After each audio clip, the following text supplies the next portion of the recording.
I'm not sure that there is any change in the nature of the demonstrations. I think that there is a change in the nature of the people who are actually supervising those demonstrations. I'm speaking mainly about Minister Itamar Ben Gvir, and unfortunately, it looks like if the police actually is following his policy. And we know exactly what he thinks about the demonstrations, what does he think, generally speaking, about the Israeli democracy. So the change is not in the behavior of the demonstrators. The change is in the behavior of the police. Change in behavior in the police, but also change in the context. We're now 4 months into the war, 4 months after the October 7th massacre. When we're looking at the anti-government protest movement as a whole, are we witnessing, in your opinion, a revival of that movement that polarized the country for over a year? Yeah, no doubt, no doubt. It began something like a week ago. I mean, in last weekend, it continued this weekend. Yes, there is a change because people want a new government. People want election. Every poll, even the polls of the right-wing parties, actually indicate that most people want election now, as soon as possible.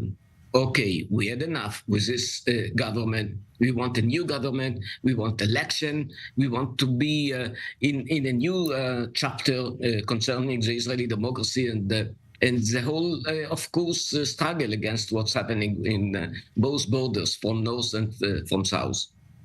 These protesters called for Netanyahu and his cabinet to resign. What are the goals of this movement realistically here? Election. I mean, right now, we all know what Netanyahu is. I mean, the investigations began in 2017. Demonstration began in that time. He did not resign. He is not going to resign. Now, the meaning is that the only way actually to open a new chapter, and Israel needs a new chapter, is by election as soon as possible. And when we're speaking of a new chapter, there are growing calls specifically from these reservists, these men and women who have gone out, fought for the country, put their lives on hold, put their families on hold. There's this new call for an Israel, a government and an Israel that truly represents these reservists who really sacrifice themselves for the country. Yeah, and right now, unfortunately, we have a government that is actually helping much more the ultra-Orthodox, those who do not go to the army. So, of course, people are frustrated and people want a new government. Just to remind us all, we had this kind of demonstrations immediately after the Yom Kippur War.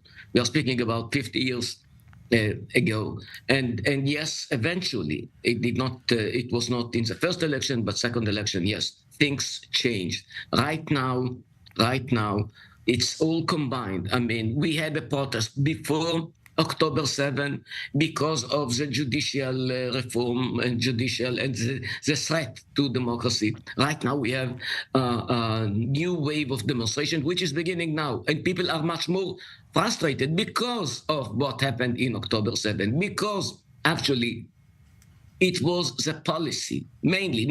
He's not the only one that should take responsibility, but he has the highest responsibility about what happened in October 7, because it was his policy to support the Hamas, to fund the Hamas, to enable whatever they wanted. It was his policy. It's a huge failure. We all know it. He is in a position of denial, but most of us are not in denial. Most of us are just looking at what happened, and we see, yes, we have someone who is responsible more than anybody else in the army or in the Israeli government.